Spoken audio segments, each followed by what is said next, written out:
حقیقت یہ ہے کہ رزق کے سارے خزانے اللہ سبحانہ و تعالیٰ کے پاس ہیں، اور اللہ سبحانہ و تعالیٰ اپنی ساری مخلوق کو رزق دے رہا ہے اور ہر طرح کا رزق دے رہا ہے، اور پھر بھی اس کے خزانوں میں کمی نہیں واقع ہوتی۔ ایک حدیث قدسی میں آتا ہے، اللہ تعالیٰ فرماتے ہیں کہ اے تمام جن و انس، اولین و آخرین، اگر تم سب کے سب ایک چٹیل میدان میں، کھلے میدان میں اکٹھے ہو جاؤ اور پھر سب اپنی حاجات مجھ سے مانگو، اپنی ضروریات مجھ سے طلب کرو، اور میں تم سب کو وہ عطا کروں جو تمہیں چاہیے، تو بھی میرے خزانوں میں اتنی کمی بھی واقع نہیں ہوتی جتنی سوئی کو سمندر میں ڈالنے سے واقع ہوتی ہے۔ لیکن بات یہ ہے کہ انسان جب اللہ سے مانگے تو پورے یقین کے ساتھ مانگے، امید رکھ کے مانگے، اور کسی بھی قسم کی مایوسی کا شکار نہ ہو، کیونکہ دعا ان تمام چیزوں میں فائدہ دیتی ہے جو نازل ہو چکی ہیں، اور ان میں بھی فائدہ دیتی ہے جو نازل نہیں ہوئی،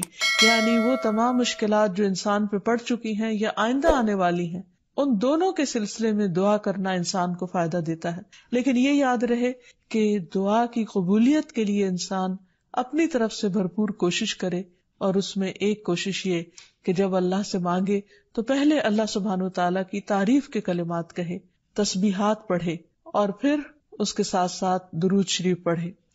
جہاں تک رزق کا تعلق ہے تو اس سلسلے میں یہ یاد رہے کہ رزق کا تنگ کرنا اور کشادہ کرنا یہ صرف اللہ سبحانہ وتعالیٰ کے ہاتھ میں ہے۔ وہ جس کو چاہتا ہے زیادہ دیتا ہے، جس کو چاہتا ہے کم دیتا ہے۔ قرآن مجید میں اللہ تعالیٰ فرماتے ہیں واللہ یرزق من یشاء بغیر حساب، اللہ جس کو چاہتا ہے بے حساب رزق عطا کرتا ہے، اور پھر اگر وہ کسی کو زیادہ نہیں دیتا، اس پر رزق تنگ کر دیتا ہے، تو بھی اس میں اس کی اپنی حکمت اور مصلحت کار فرما ہوتی ہے۔ بعض لوگوں کو رزق کی زیادتی نقصان دیتی ہے، اور بعض لوگوں کو رزق کی کمی فتنے اور مشکل میں ڈال دیتی ہے کہ ان کے ایمان جانے کا خطرہ ہوتا ہے۔ اسی طرح بعض کو رزق کی کشادگی اللہ کی یاد سے غافل کر دیتی ہے، یعنی انسان مختلف مزاج کے ہوتے ہیں، تو اللہ تعالیٰ چونکہ بندوں پر مہربان ہے، وہ جانتا ہے کہ کس بندے کے ساتھ اسے کیسا معاملہ کرنا ہے، کسے زیادہ دینا ہے اور کسے کم دینا ہے۔ اس لیے ہمارے معاملے میں اللہ تعالیٰ کا جو بھی فیصلہ ہو اسے بخوشی قبول کر لینا چاہیے، اور اس کے ساتھ ساتھ اس سے اچھی امید رکھنی چاہیے۔ رزق کے سلسلے میں یہ بات بھی یاد رہے کہ اگر کبھی رزق میں تنگی ہو رہی ہو تو ہو سکتا ہے کہ اس تنگی پر صبر کرنے کی وجہ سے انسان کے اتنے درجات بلند ہو جائیں کہ بہت بڑی بڑی نیکیاں بھی اس کے مقابلے میں ہیچ ہوں۔ پھر اسی طرح بعض اوقات انسان کے لیے ناشکری رزق کی تنگی کا ذریعہ بن جاتی ہے، تو اس سے بھی انسان کو پرہیز کرنا چاہیے۔ خواہ انسان کے پاس تھوڑا ہی ہو تو بھی اس پر اللہ تعالیٰ کا شکر ادا کرنا چاہیے، کیونکہ اللہ تعالیٰ کا وعدہ ہے لَإِن شَكَرْتُمْ لَأَزِيدَنَّكُمْ، اگر تم شکر ادا کرو گے تو میں تمہیں اور زیادہ عطا کروں گا، کیونکہ ہر انسان جس کے پاس جتنا بھی ہے وہ عموماً کمی کا رونا روتا رہتا ہے۔ اسی لیے ہمیں یہ سکھایا گیا ہے کہ رزق کے معاملے میں ہم یعنی دنیاوی معاملات میں اپنے سے نیچے والوں کو دیکھیں کہ ان کے پاس کیا ہے، تو انسان کے پاس جو کچھ بھی ہو انسان اس پر راضی ہو سکتا ہے، مطمئن ہو سکتا ہے، خوش ہو سکتا ہے، اور اللہ تعالیٰ کا شکر گزار ہو سکتا ہے۔ اور یہ ہمیشہ یاد رکھے کہ اصل میں الرزاق تو اللہ تعالیٰ ہی ہے۔ اس لیے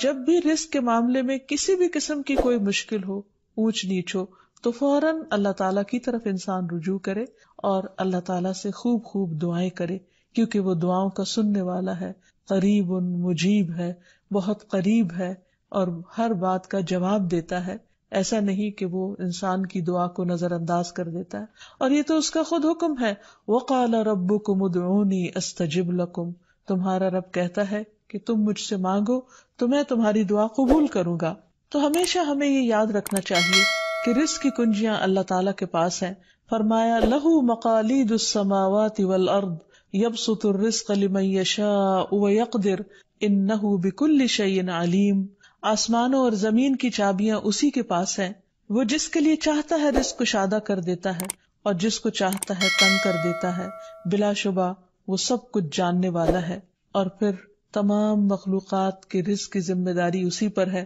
فرمایا وَمَا مِن دَابَّةٍ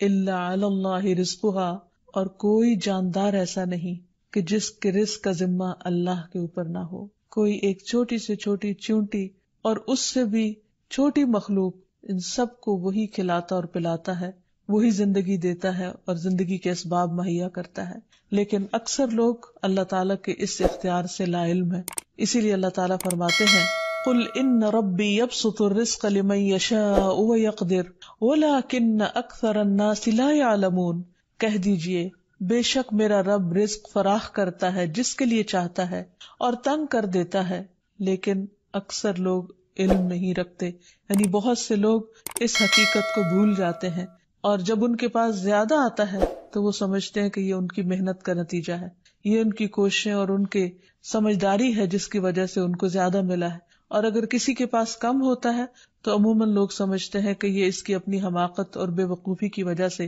یا ناسمجھی کی وجہ سے اس کو نہیں مل رہا، حالانکہ بعض اوقات اللہ سبحانہ وتعالی انتہائی ناسمجھ لوگوں کو بھی بہت کچھ عطا کر دیتا ہے، اور بعض اوقات بہت زیادہ پڑھے لکھے سمجھدار عقل مند لوگ اپنے 2 وقت کے کھانے کے لیے بھی پریشان ہوتے ہیں۔ حقیقت یہ ہے کہ اللہ سبحانہ وتعالی جسے چاہے خوب نوازے، اور دینے سے اس کے خزانوں میں کوئی کمی واقع نہیں ہوتی، اور یہ اس کی اپنی مشیت اور اس کی اپنی چاہت ہے۔ وہ چاہے تو اپنے نافرمانوں کو بہت کچھ دے دے۔ ہم دیکھتے ہیں کہ دنیا میں بہت سے لوگ اس کی ذات کا بھی انکار کرتے ہیں، اس کے آگے سجدہ بھی نہیں کرتے، اس کی راہ میں کچھ صدقہ خیرات بھی نہیں کرتے، لیکن اس کے باوجود ان پر رزق برستا ہی چلا جاتا ہے، کیونکہ اللہ سبحانہ وتعالیٰ ان کو ڈھیل دیتا ہے۔ پھر اسی طرح اللہ تعالیٰ نے ہر ایک کا چونکہ رزق مقرر کر رکھا ہے، تو جن کے حصے میں زیادہ دیا یا زیادہ رکھا ہے، وہ ایسا نہیں کہ ضروری طور پر ان کی کسی نیکی کی وجہ سے ہی ہو، وہ اللہ تعالیٰ کی تقسیم کی بنا پر ہے، اللہ تعالیٰ کا اپنا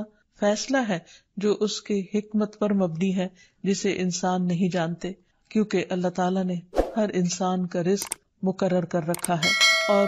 جو انسان کے مقدر میں ہوتا ہے وہ اس کو مل کر رہتا ہے۔ اسی لیے جابر بن عبداللہ کہتے ہیں کہ اللہ کے رسول صلی اللہ علیہ وسلم نے فرمایا، اگر ابن آدم اپنے رزق سے اسی طرح بھاگے جس طرح موت سے بھاگتا ہے، تو بھی رزق اسے اسی طرح پالے گا جس طرح اسے موت پا لیتی ہے، یعنی اس کا رزق اس تک پہنچ کر رہے گا۔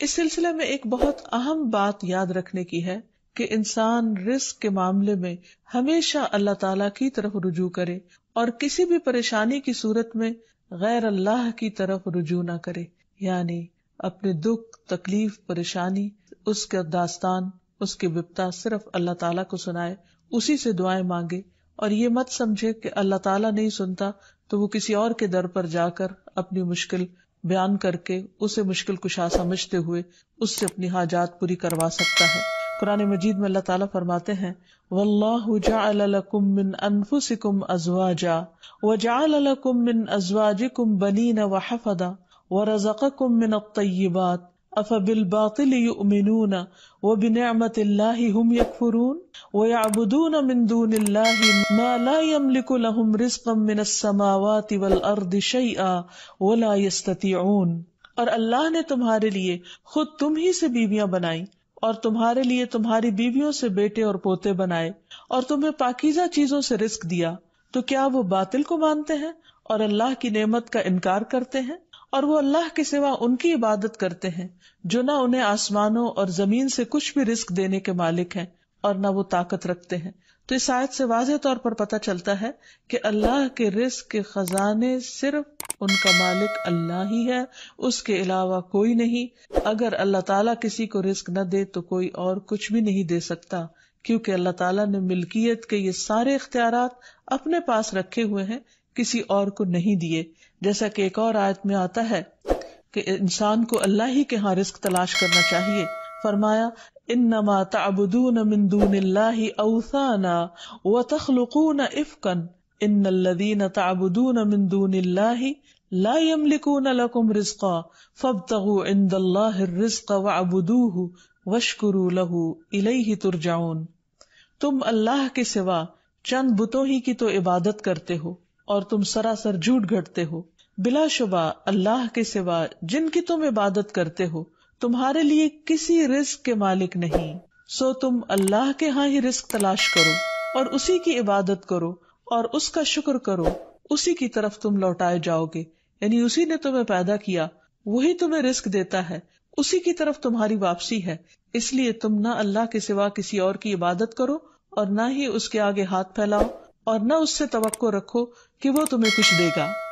بلکہ اس کے مقابلے میں پورے یقین کے ساتھ اللہ تعالیٰ سے ہی مانگتے رہو، کیونکہ نبی صلی اللہ علیہ وسلم نے فرمایا کوئی شخص اس طرح دعا نہ کرے کہ اے اللہ اگر تو چاہے تو مجھے روزی دے، بلکہ پختگی کے ساتھ سوال کرے، پورے عزم کے ساتھ سوال کرے، کیونکہ اللہ جو چاہتا ہے کرتا ہے اور اس پر کوئی جبر کرنے والا نہیں ہے۔ اور جب بندہ اللہ سے رزق مانگتا ہے تو اللہ تعالیٰ اس کو عطا کرتا ہے۔ نبی صلی اللہ علیہ وسلم نے فرمایا جب تم اللہم ارزقنی کہو گے تو اللہ تعالیٰ فرمائے گا میں نے رزق دینے کا فیصلہ کر لیا، یعنی جب تم کہو گے کہ اللہ مجھے رزق دے تو اللہ تعالیٰ تمہیں جواب دے گا کہ ہاں میں تمہیں رزق دوں گا۔ اس لیے اس حوالے سے مکمل طور پر اللہ سبحانہ وتعالیٰ پر بھروسہ کرنا چاہیے، اللہ تعالیٰ کا تقوی کرنا چاہیے، یعنی اللہ تعالیٰ سے ڈرتے رہنا چاہیے، اور رزق کی تلاش میں حرام راستے اختیار نہیں کرنے چاہیے، کیونکہ اللہ سبحانہ وتعالیٰ کا وعدہ ہے وَمَن يَتَّقِ اللَّهَ يَجْعَل لَّهُ مَخْرَجًا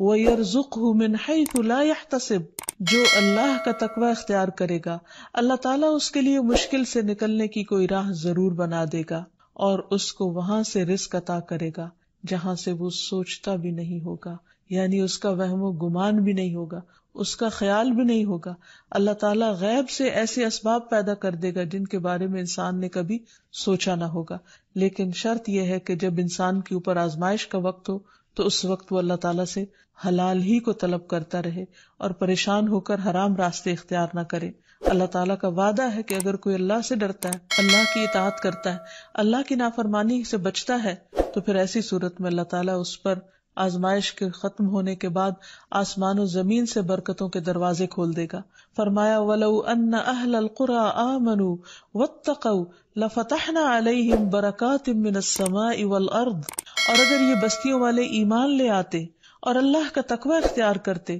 تو ہم ان پر آسمان اور زمین کی برکتوں کے دروازے کھول دیتے، یعنی اللہ تعالیٰ ان دروازوں کو بند کر کے آزماتا ضرور ہے، لیکن وہ دیکھتا یہ ہے کہ بندہ کرتا کیا ہے، اور جب بندہ اللہ کی اطاعت ہی کا عزم دل میں رکھتا ہے تو اللہ تعالیٰ اپنی رحمتیں عام کر دیتا ہے۔ پھر یہ کہ انسان کو اللہ کی تقسیم پر راضی رہنا چاہیے، اگر اپنے سے زیادہ کسی کو ملا ہے تو اس پر حسد نہیں کرنا چاہیے، اور اگر اپنے سے کم کسی کے پاس ہے تو اس کے اوپر اس کو حقیر نہیں سمجھنا چاہیے، بلکہ انسان کی قدر کرنی چاہیے، اور ہمیشہ یہ سوچنا چاہیے کہ اس کو مجھ سے زیادہ دینے والے کو بھی دینے والا رب ہے، مجھے بھی میرے رب نے ہی دیا ہے، اور جس کے پاس کم ہے اس کا بھی مالک وہی ہے۔ اور یہ بھی انسان یاد رکھے کہ انسان جب حرام سے بچتا ہے، غلط راستوں سے بچتا ہے، اللہ تعالیٰ کی فرما برداری کرتا رہتا ہے، اس کا شکر ادا کرتا رہتا ہے، تو اللہ تعالیٰ اس کو حلال طریقوں سے بھی رزق عطا کرتا ہے۔ حدیث میں آتا ہے کہ رزق کی تلاش میں میانہ روی اختیار کرو،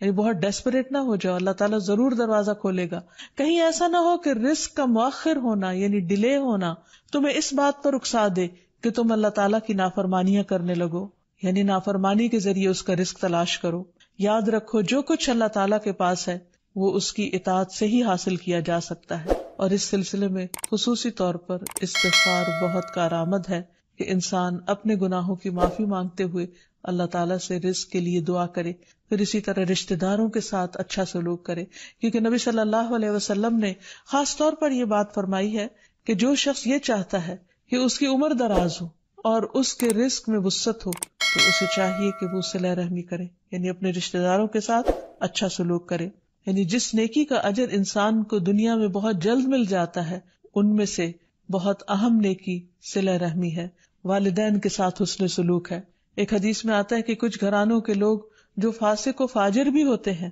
لیکن جب وہ صلہ رحمی کرتے ہیں تو اس کی بنا پر ان کے مال بڑھ جاتے ہیں، یعنی رشتہ داروں کے ساتھ اچھے سلوک کی وجہ سے ان کے مال میں اور اضافہ ہو جاتا ہے اور ان کے افراد کی کثرت ہو جاتی ہے۔ پھر انسان ہمیشہ یہ یاد رکھے کہ مال دینے سے بڑھتا ہے، صدقہ خیرات مال میں اضافے کا ذریعہ بنتا ہے۔ پھر اسی طرح خرید و فروخت میں سچ بولنا مال میں برکت پیدا کر دیتا ہے اور جھوٹ مال کی برکت کو اٹھا دیتا ہے۔ اور پھر خاص طور پر انسان رزق کے لیے دعائیں کرتا رہے، کیونکہ سارے خزانے تو اللہ کے پاس ہیں، وہ جب جس کو جتنا چاہے عطا کر سکتا ہے۔ اس کے لیے نبی صلی اللہ علیہ وسلم کی سکھائی ہوئی مسنون دعائیں بہت ہی بہترین ہے۔ نبی صلی اللہ علیہ وسلم ہر روز صبح فجر کی نماز کے بعد یہ دعا پڑھتے تھے، اللہم انی اسألک علما نافعا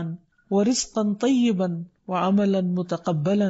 اے اللہ میں تجھ سے علم نافع، طیب رزق یعنی پاکیزہ رزق اور مقبول عمل کا سوال کرتا ہوں، یعنی ایسے عمل کی توفیق دے جو تیرے ہاں قبول ہو جائے، تجھے پسند آ جائے. اور اس کے ساتھ ساتھ انسان کو حرام سے بچنے کی دعا کرنی چاہیے. اس سلسلے میں آپ صلی اللہ علیہ وسلم نے جو دعا سکھائی وہ ہے اللہم اکفنی بحلالک عن حرامک واغننی بفضلک عمن سواک. اے اللہ اپنے حلال کے ذریعے حرام سے میری کفایت فرما، یعنی مجھے اتنا حلال دے کہ مجھے حرام کی ضرورت ہی نہ رہے، اور اپنی مہربانی سے مجھے اپنے علاوہ ہر ایک سے بے نیاز کر دے، یعنی مجھے انسانوں کا محتاج نہ کر، کسی اور کا محتاج نہ کر، صرف اپنے خزانوں سے عطا فرما. پھر اسی طرح خاص طور پر بڑھاپے کی زندگی کے لیے وسعت رزق کی دعا کرنی چاہیے، کیونکہ جب انسان بوڑھا ہو جاتا ہے تو اس کے اعضاء کمزور ہو جاتے ہیں، وہ اپنے لیے خود کچھ کمائی نہیں کر سکتا، وہ دوسروں پر ڈیپینڈنٹ ہو جاتا ہے.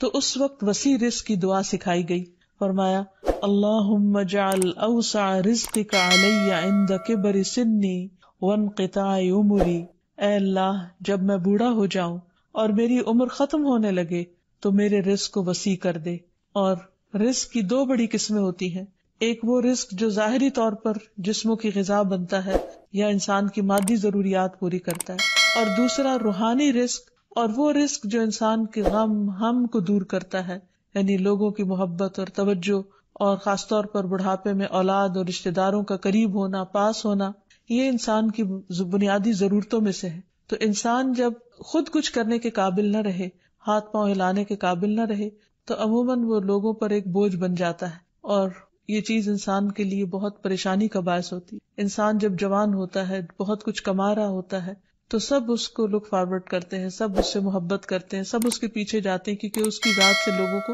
فائدہ پہنچتا ہے. لیکن بڑھاپے میں انسان اس طرح فائدہ نہیں پہنچا سکتا، تو پھر انسان کے لیے پریشانی ہوتی ہے، اور اسے تنہائی کا احساس بھی ہونے لگتا ہے، اور اس کے لیے انتہائی اذیت کے دن ہو جاتے ہیں. وہ اپنے حسین ماضی کو بھی یاد کرتا ہے، کامیاب زندگی کو بھی یاد کرتا ہے، اور اپنے مستقبل کو بھی دیکھتا ہے کہ موت قریب آ لگی ہے. تو ایسے میں یہ دعا بہت فائدہ مند ہے کہ اے اللہ جب میں بوڑھا ہو جاؤں اور میری عمر ختم ہونے لگے تو میرے رزق کو وسیع کر دے. اور جب انسان کے پاس اپنی ضرورت کا ہوتا ہے بڑھاپے میں بھی، تو انسان یکسوئی کے ساتھ اللہ سبحانہ تعالیٰ کی عبادت اور زیادہ کر سکتا ہے.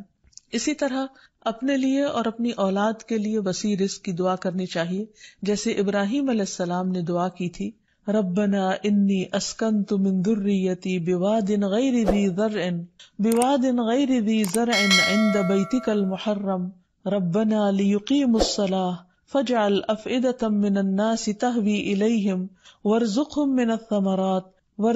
من الثمرات لعلهم یشکرون. اے ہمارے رب، بے شک میں نے اپنی کچھ اولاد کو اس وادی میں آباد کیا جو کسی کھیتی والی نہیں، تیری حرمت والے گھر کے پاس، اے ہمارے رب، تاکہ وہ نماز قائم کریں. سو کچھ لوگوں کے دل ایسے کر دے کہ ان کی طرف مائل رہیں، اور انہیں پھلوں سے رزق عطا کر تاکہ وہ شکر ادا کریں. تو اس میں ہم دیکھتے ہیں کہ ابراہیم علیہ السلام اپنے بچوں کے لیے روحانی رزق کی دعا بھی کر رہے ہیں، جذباتی محبت کے رزق کی دعا بھی کر رہے ہیں، اور پھر اس کے ساتھ ساتھ جسمانی رزق کی دعا بھی کر رہے ہیں جو ہر انسان کی ضرورت ہے، اور اس میں سے بھی بہترین رزق یعنی پھلوں کے رزق کی دعا کر رہے ہیں، کیونکہ انسان کو اللہ تعالیٰ کا صرف رزق ہی نہیں مانگنا چاہیے، بہترین رزق مانگنا چاہیے. یعنی ایک تو سمپل سی دعا ہے اللہم ارزقنی، اور پھر وارزقنا وانت خیر الرازقین، جو سورۃ المائدہ میں اللہ تعالیٰ نے دعا سکھائی ہے، اور ہمیں رزق دے اور تو سب رزق دینے والوں میں سے بہترین ہے. رزق کی تنگی میں خاص طور پر استغفار بہت فائدہ دیتی، یعنی انسان کے گناہ انسان کے رزق کے راستے میں رکاوٹ بن جاتے ہیں. اور آخر میں یہ بات یاد رہے کہ انسان کے رزق میں اکثر اس کے اپنے گناہ رکاوٹ بن جاتے ہیں. اس لیے جب انسان ان گناہوں سے توبہ کرتا ہے، استغفار کرتا ہے، تو اللہ تعالیٰ رزق کے دروازے کھول دیتے ہیں، جیسے اللہ تعالیٰ کا وعدہ ہے. قرآن مجید میں آتا ہے نوح علیہ السلام نے اپنی قوم سے کہا کہ اپنے رب سے معافی مانگ لو، بلا شبہ وہ بڑا معاف کرنے والا ہے، وہ تم پر آسمان سے خوب بارشیں برسائے گا اور تمہاری مال اور اولاد سے مدد کرے گا، تمہارے لیے باغ پیدا کرے گا اور نہریں جاری کرے گا، تو اس سے یہ پتہ چلتا ہے کہ دنیا میں جتنی بھی راحتیں اور رزق کی قسمیں ہیں ان سب کی کنجی استغفار ہے. تو اس لیے انسان کثرت سے اپنے گناہوں پر توبہ کرتا رہے. حضرت حسن بصری کی مجلس میں ایک شخص آیا اور کہنے لگا کہ اس کے ہاں اولاد نہیں، تو انہوں نے اس کو استغفار کا حکم